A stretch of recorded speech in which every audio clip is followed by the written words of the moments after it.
Homecoming by Rose Quill. Chapter 4. Remembrance.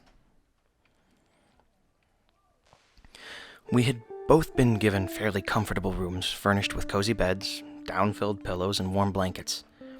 It was a little weird trying to sleep as a unicorn again, but it came to me rather quickly. But what little sleep I got was anything but restful. My dreams were filled with disturbing images of me being grabbed by the nightmare demon I had become, or of Midnight Sparkle laughing at me as I was torn apart by her magic, or of Princess Celestia banishing me with venom in her voice. Of my mother, turning and walking away with me with anger and accusation in her eyes. I woke up from the last one to find tears streaming down my face and the blankets twisted around my legs. I tilted my head back against the pillow and stared at the ceiling, sniffing as I just let the tears flow. No one could see me right now, and I didn't have to play the tough girl. I could just be the filly that had just lost her mom. I rolled over and buried my face into my pillow to muffle the sound. Sunset, are you awake? I looked at my door to find Twilight standing there. Her pale blue coat and glasses glimmered in the light from the hallway. Her mane looked somewhat haggard, well beyond what bedhead would have been. She must have had trouble getting comfortable. Wiping away tears quickly and making it look like I was wiping sleep from my eyes, I turned fully towards the woman turned mare. Yeah, Twi, what's up, besides you? She slowly walked into the room, a sheepish look on her face. I can't really get comfortable. I'm still getting used to all the new sensations, and she held up her forehooves in a helpless gesture. It's more difficult than I thought. I was wondering if we could talk? I closed my eyes and tilted my head down slightly. It's late, Twilight, but if it will help you relax, sure. I climbed out of bed and levitated a few cushions over to sit on, tugging the blanket along with me to ward off the night chill. Twilight came over and awkwardly sat on one of the cushions. I sat near her, pulling the blanket over both of us and giving her a quick smile that I hoped was reassuring. What's on your mind? She fidgeted slightly and reached up with a forehoof, adjusting her glasses in a similar way that she always did when she was nervous. I'm just worried about meeting the princess. Celestia, that is. I don't know anything about the proper decorum for meeting royalty here, or royalty in general. What if I embarrass you? What if I offend her? What if I ruin your chance at mending things? Was my coming along really a good idea? Her voice started to get higher as she sped up, obviously panicking. I leaned over and touched my horn to hers, making her gasp as I channeled a little magic into it. Her breathing slowed and she calmed down a little. When I leaned back, she looked at me curiously. What was that? She asked quickly. It felt like a combination of getting a hug and hot chocolate on a cold day. Mom used to do that whenever any of us got upset, I said, the memories flooding back, bringing a wistful smile as my mind's eye conjured the image of my sisters and myself romping in the yard. She would push happy thoughts through her magic and use it to calm us down. My two sisters and I figured out how to do it ourselves when we needed to, but it never felt as good as Mom's. Kind of like cooking, it's never quite as good as your parents'. But as far as Princess Celestia and the court decorum go, she's rather forgiving about social faux pas, especially in private.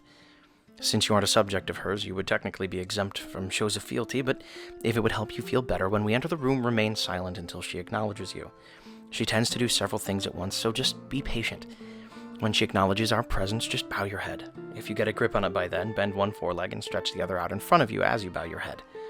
Outside of that, there isn't anything else. Just be respectful and you should be fine. The words soured in my mouth as I remembered how much the opposite of that I had been in the last few days. My hateful and demanding words thrust sharply back into my mind along with Celestia's face from the final day I had been there. I deserve to stand beside you and be your equal, if not your better. Make me a princess. Twilight leaned forward and touched her horn to mine, waking me from my reverie. I felt a small surge of magic from her and saw a slight glow on her horn, but nothing else.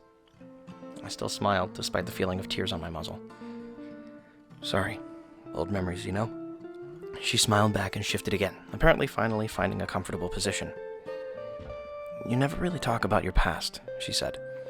Beyond what the girls have told me prior to my transferring to Canterlot High, we don't really know much about you, Sunset. I'm not really proud of a lot of my actions before I came to CHS.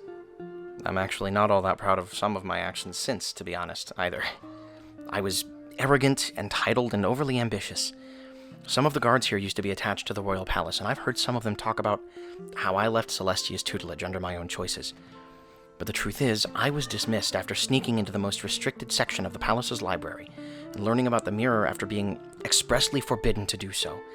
She had shown it to me a few moons earlier as part of an attempted lesson in humility, one that never sunk in until I took a rainbow-colored laser to the face. I sighed. That day, I thought I saw something in the mirror. 2 faint images. One was likely a delusion of grandeur, an image of myself as an alicorn. The other, however, I realize now, was an image of myself as a human. I pestered the princess every day for more information on the mirror, and she always responded with, I wasn't ready yet. But true to form, I thought I was, and she dismissed me when I stepped over the line. Instead of taking my lumps, I made it for the mirror. The rest you know. I felt another tear slip down my muzzle. And sometimes I think I haven't really moved past that point. No matter how far I've come, no matter what I do, it will never be enough to make up for all the mistakes I've made. I dashed a tear from my face with a rueful chuckle. But I guess we'll find out tomorrow, won't we? I still have nightmares too, you know, came a quiet voice. I looked over at Twilight. She was looking down, seeming smaller than usual.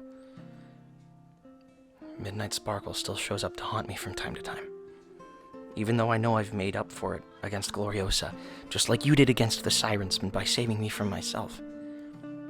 But you can't move on, can you? She asked. Not fully, and not in any way quick. I was only lost for a few minutes 6 months ago, and I'm still suffering from time to time. I can't imagine what you're going through. She shifted closer and pressed the top of her head against the underside of mine. My heart started to race as she did so. She continued on, unaware of the import of her actions. Not to mention she came dangerously close to poking her horn into my eye. I shifted slightly as she continued. But you know what's helping me?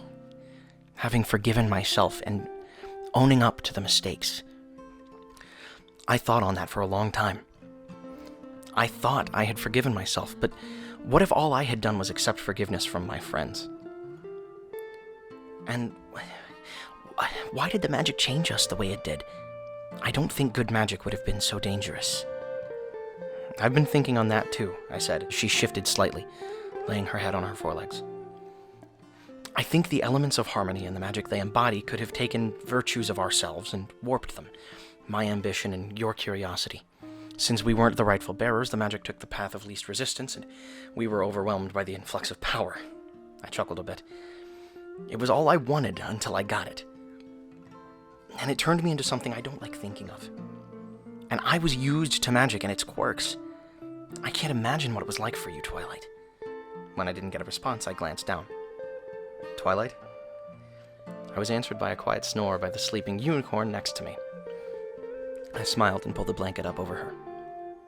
Sleep sweet, sunshine, I whispered. Ahem, a voice said the next morning, startling me awake. I blinked rapidly to see a tiny dragon standing before me, a curious smile on his face. I blushed as I realized that I was lying next to the still snoozing form of the alternate Twilight. I snapped upright, hurriedly, and grinned sheepishly. Hey, Spike, I said, speaking rapidly. Twilight here had trouble getting to sleep, and we just talked and fell asleep. I just came to say that Twilight, my Twilight that is providing breakfast for you before you head to meet your sisters and the princess. He hesitated. Do you want me to get the gang? Go with you for support? I smiled at the tiny dragon. I'd appreciate that, Spike, but I'd rather let them make their own choice about attending. After rousing a sleepy unicorn, we headed to the main hall and enjoyed a light meal of oats and fruit. The princess and scientist kept chatting amicably about similarities in their lives and families, and Twilight soon made the offer to show Sunshine how to use her magic to make her visit a little more manageable. I wasn't paying attention to the conversation, but the food. The simple food tasted better than many meals in the alternate world. I wondered about the biological reasoning, but underlying my thoughts were 2 facts. I still had to face Celestia, and I still had to say goodbye to my mother. And that's chapter 4. Hope you guys enjoyed it. Thanks.